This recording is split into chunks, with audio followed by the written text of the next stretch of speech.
Mkurugenzi mtendaji wa Wakala wa Uwezeshaji Wananchi Kiuchumi Zanzibar ZEA, Juma Burhan Mohamed, ametangaza kuanza kwa maandalizi ya msimu wa 3 wa Tamasha la Fahari ya Zanzibar 2026 litakalofanyika kuanzia Septemba 4 hadi 14 katika viwanja vya Mnazi Mmoja Zanzibar, likiwa na kauli mbiu isemayo bidhaa zetu ndizo fahari yetu. Akizungumza na waandishi wa habari katika viwanja vya Mnazi Mmoja mkoa mjini Magharibi, amesema ufunguzi rasmi wa tamasha hilo utafanyika Septemba 5, 2026 na unatarajiwa kuhudhuriwa na Rais wa Zanzibar na Mwenyekiti wa Baraza la Mapinduzi Dr. Hussein Ali Hassan Mwinyi, huku tamasha likiwa na lengo la kutangaza bidhaa za ndani, kuhamasisha uzalishaji na kukuza uchumi wa Zanzibar. Ameeleza kuwa tamasha hilo litakuwa na ratiba mbalimbali zikiwemo siku maalumu ya afya, vijana na watu wenye ulemavu, ubunifu, utalii, sanaa na bidhaa zitakazozalishwa Zanzibar, pamoja na maonyesho ya wajasiriamali yatakayoendelea kwa siku kadhaa. Kwa niaba ya Wakala wa Uwezeshaji Wananchi Kiuchumi,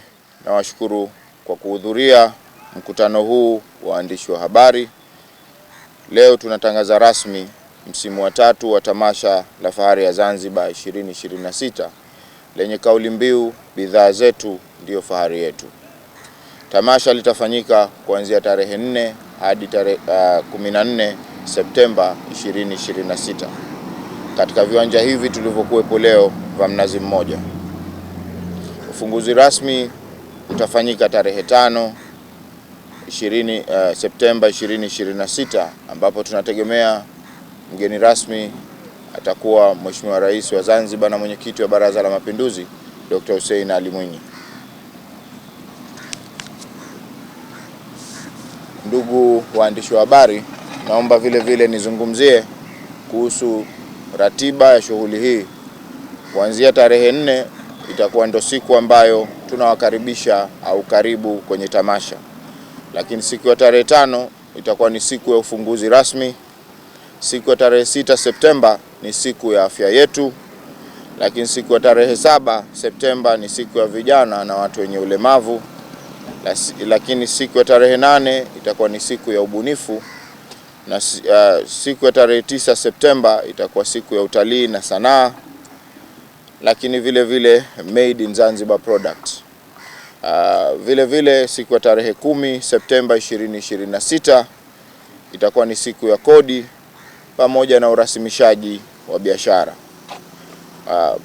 Tamasha hili litaendelea au maonesho haya yataendelea siku ya tarehe 11 hadi tarehe 13, na siku ya tarehe 14 itakuwa ni siku ya kufunga rasmi tamasha hili, ambapo tunategemea Mheshimiwa Waziri wa Vijana, Ajira na Uwezeshaji, Mheshimiwa Shabani Ali Othman atakuwa ni mgeni rasmi katika siku hiyo.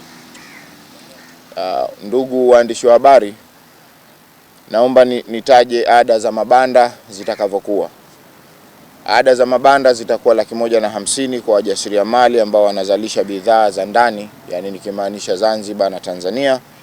Lakini pia tutatoa ada ya 250 kwa wafanya biashara, lakini na ada ya 500 kwa taasisi za serikali, taasisi za binafsi pamoja na makampuni.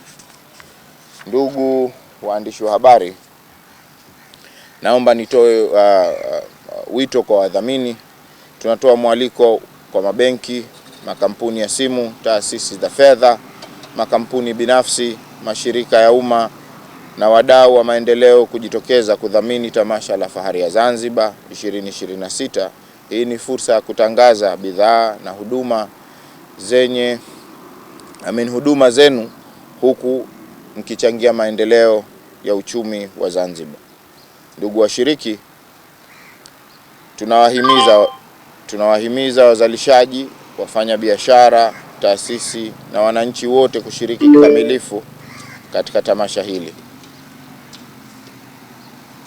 Naomba nitoe wito vile kwa vyombo vya habari. Tunaomba waandishi wa habari kuendelea kulitangaza tamasha hili ili wananchi wengi zaidi washiriki. Mwisho kabisa, ninawashukuru waandishi wa habari kwa kuhakikisha kuwa taarifa hii inawafikia wananchi, wajasiriamali, wafanya biashara pamoja na wadau wote wenye kupenda maendeleo hapa Zanzibar. Karibuni wote katika tamasha la Fahari ya Zanzibar 2026. Bidhaa zetu ndiyo fahari yetu. Asanteni sana kwa kunisikiliza. Ambalo tumelifanya mwaka 2023 ambapo tulipoanza tulipata exhibitant ambao au washiriki wa mabanda walifika 156. Mwaka wa pili wakafika kama 256. Kwa hiyo mwaka huu tunategemea litakuwa zaidi, inaweza ikafika 300 na kuendelea zaidi. Kwa hiyo tunategemea si chini ya washiriki 300 kwenda juu. Ikiwepo washiriki hao watatoka hapa Zanzibar na wengine watatoka Tanzania bara na kwingineko ambapo tunafikia. Na tumekuwa tukipata hata huko nyuma tukipata washiriki kutoka sehemu nyingine nje ya Tanzania. Suala la ada hizi kwa wajasiriamali tumeziconsider sana. Banda hii ni standard rate, ni kawaida, alafu vile vile tuko mjini kama nilivyosema, tutafanya tamasha hilo hapa Mnazi Mmoja, na hizo ni rate ndogo sana, na tumewa consider especially hao ambao wazalishaji wa Zanzibar na wazalishaji wa Tanzania ambao tunazalisha vitu vyetu. Lengo kuu ni kupromote vitu vya ndani viweze kutoka nje, ndio maana ada yao imekuwa iko chini ukikompea na wengine. Nitoe taarifa ya upatikanaji wa fomu za kuomba mabanda haya.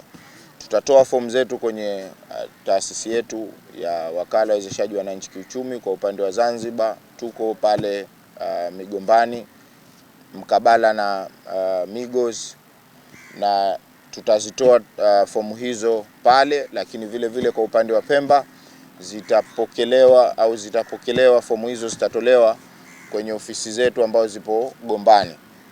Lakini vile vile tutatoa fomu kwa wale ambao wakidijitali, mtakwenda kwenye website zetu, tutaweka link ya kuweza kudownload hiyo fomu na kuchukua fomu hiyo na kufanya malipo ili upate banda lako haraka iwezekanavyo. Lakini sio tu hivyo, tutaweka kwenye mitandao yetu ya kijamii, yani Instagram, Facebook pamoja na LinkedIn, ambayo itatoa taarifa kamili ya kupatikanaji wa fomu hizo. Asanteni sana kwa na hizi ni ripoti za ASAM Online TV. Jina langu ni Hawa Jafar Hamis, lakini nyuma ya kamera ni Jabir Zwankasi.